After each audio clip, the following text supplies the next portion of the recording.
అనగా వ్రతం అనేది పెద్ద యజ్ఞం. ఇది మహాత్ములంతా చేశారు. అనగా వ్రతం ఇది చాలా వెనకబడిపోయింది, ఎవరికి తెలీదు. మళ్ళీ స్వామీజీ దాన్ని బయటికి తీసుకొచ్చారు. మళ్ళీ చేయాలి దీన్ని. మహారాజులు చేశారు, రాముడు, కృష్ణుడు వీళ్ళంతా ఉపాసన చేశారు ఈ అనగా వ్రతం. కార్తవీర్యార్జునుడు ఒక్కడే కాదు, చాలామంది రాజులు చేశారు, చాలామంది ప్రజలు చేశారు. మహిష్పతిపురము ఒకప్పుడు ఉండేది. ఒకప్పుడు ఆ ఢిల్లీనే, ఆ ఇంద్రప్రస్థమే మహిష్పతిపురం దగ్గర ఉండేది. 2 పురాలు, ఒకటి దక్షిణ తట్టు, ఒకటి ఉత్తర తట్టు. ఆ 2 పురాల్లో కూడా ఈ అనగా వ్రతం చేసి వాళ్ళందరూ భాగ్యవంతులయ్యారు. అటువంటి వ్రతము దీన్ని ఆధ్యాత్మిక రంగంలో కావాలా, ఆధ్యాత్మిక ఇస్తుంది. ఏకాగ్రత కావాలా, ఏకాగ్రతనిస్తుంది.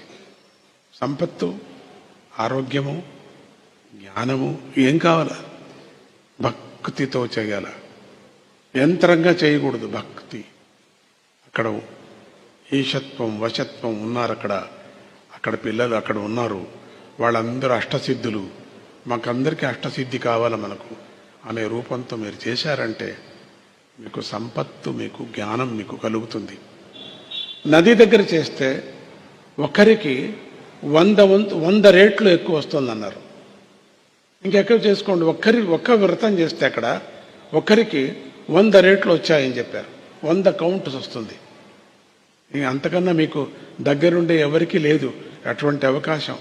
నది దగ్గర వెళ్ళి మీరు దంపతులు కూర్చొని, లేక సింగిల్గా ఒకరికొకరు కూర్చొని చేసినప్పటికీ కూడా ఒక్క పరి వ్రతం చేస్తే 100 కౌంట్ వస్తుంది. అట్లా మీరు కలశాలు పెట్టుకొని ఒక్క దంపతిని కూర్చోబెట్టి చేయించాల. చేస్తూ మిగతా వాళ్ళందరూ సింగిల్గా ఈ విధంగా చార్ట్ పెట్టుకొని చేయటం. ఎంతమంది ఉన్నారో ఎంచటం.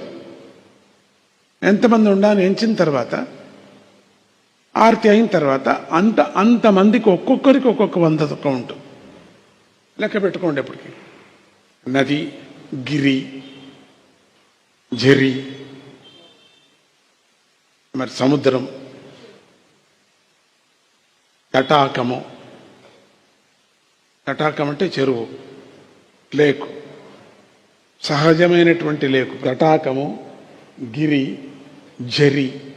జరి అంటే ఊట, నీళ్లు వస్తూ ఉంటాయి. జరి, ధార,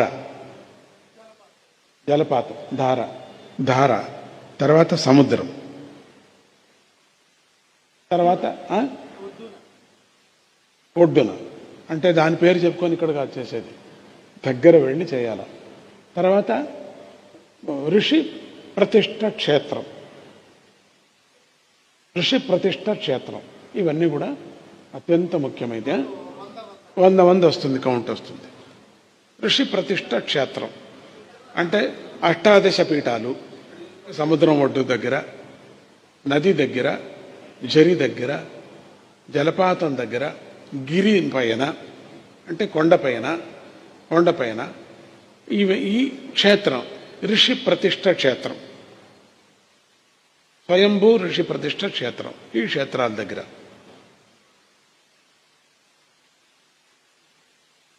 ఒక్కొక్కటి ఎవరెవరో ఎంచుకోవచ్చు. ఋషి ప్రతిష్ట క్షేత్రం అనేది కనిపెట్టుకోవాలి మీరు. ఇప్పుడు ఎతకాల ఎక్కడెక్కడ అని. ఇప్పుడు అర్థమవుతుంది. అన్ని పురాణాలు తట చూస్తారు. ఇప్పుడు ఎతుకుతారు. ఇప్పుడు ఎక్కడెక్కడ చేస్తే బాగుండు అని. ఇప్పుడు అయోధ్య ఉంది, మథుర ఉంది, కాశీ ఉంది. ఇవన్నీ కూడా మోక్షపురులు, 7 మోక్షపురులు. ఎక్కడైనా చేసుకోవచ్చు మీరు. మథురామాయ, హరిద్వార ఇవన్నీ కూడా. అదే మథురామాయ, హరిద్వార కూడా అవన్నీ. అవంతిక, పురి, కాశీ, అవి అవంతిక, ఉజ్జయిని, 18 పీఠಗಳು, 12 జ్యోతిర్లింగಗಳು. ఇక్కడ చేస్తే 100 వస్తుంది. అది ప్లాన్ చేసుకోవాలి మీరు.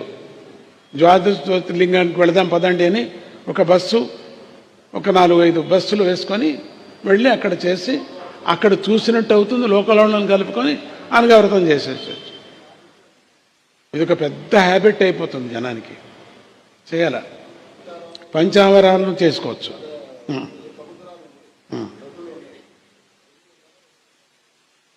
అట్లా ఏం లేదు, ఒకటే పెట్టుకోవాలి మీరు. నది అంటే నది, సముద్రం అంటే సముద్రం. సంకల్పం చేసుకోవాలి కదా. అది రెండు సంకల్పాలు చేసుకోకూడదు, ఒకే సంకల్పం చేసుకోవాలి. నది అంతే, సముద్రం అంతే, గిరి అట్లా దండిగా ఉన్నాయి. మీరు చేయాలంటే దగ్గరలోనే దండిగా ఉన్నాయి.